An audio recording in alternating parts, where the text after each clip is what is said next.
আসসালামু আলাইকুম সবাইকে। কেমন আছো সবাই? আশা করি ভালো আছো আর আমিও বেশ ভালো আছি। তো আজ বানাবো চিলি চিংড়ি আর সেটা বানানোর জন্য যা, যা লাগবে আমি সব কিছু রেডি করে নিয়েছি, এবার রান্না করব।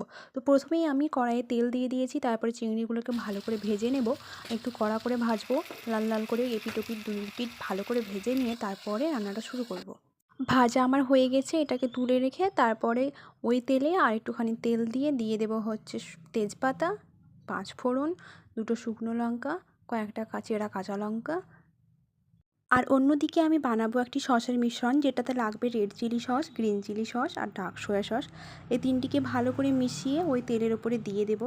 এই মিশ্রণটাকে একটুখানি নাড়িয়ে তারপরে আমি উপর দিয়ে দেবো হচ্ছে ক্যাপসিকাম কুচিয়ে রেখেছি সেটা, আর পেঁয়াজ। তোমরা চাইলে আরও সবজি অ্যাড করতে পারো, বাট আমি এই দুটোই করেছি। চিলি চিকেন যেভাবে রান্না করে ঠিক সেভাবে আমি রান্না করার চেষ্টা করেছি চিলি চিংড়ি। জানি না কেমন হবে, আজকে ফার্স্ট টাইম ট্রাই করলাম। তো এখানে ভালো করে আমি এটা মিশিয়ে নিয়ে পেঁয়াজ আর ক্যাপসিকামকে আমি ভালো করে সসের সঙ্গে একটুখানি কষিয়ে নিয়েছি। তারপরে যা যা গুঁড়ো মশলা লাগে সেইগুলো দিয়ে ভালো করে কষিয়ে নেব। তারপরে পরিমাণ মতো জল দিয়ে একটু আগে সেদ্ধ করে নেব।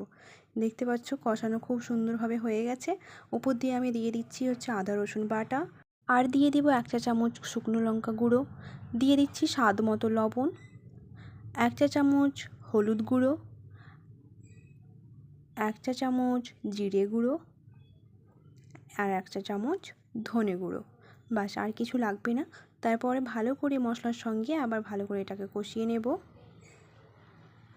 যতক্ষণ না মশলা থেকে তেল ছাড়ে ঠিক ততক্ষণ কষাবো। কষানো হয়ে গেলে দিয়ে দেবো হচ্ছে জল। যতটা পরিমাণ ঘনত্ব রাখবে ঠিক ততটা পরিমাণ জল দিয়ে ভালো করে সবজিগুলোকে সেদ্ধ করে নিয়ে উপর দিয়ে দিব চিংড়ি মাছ ভাজা। চিংড়ি মাছ দেওয়ার পরে একবার দুবার ফুটিয়ে নিলেই হয়ে যাবে আমাদের চিলি চিংড়ি রান্না। তো আজকের ভিডিওটি কেমন হয়েছে অবশ্যই কমেন্টে জানিও। আজ আসি, দেখা হচ্ছে অন্য কোনো ভিডিওতে।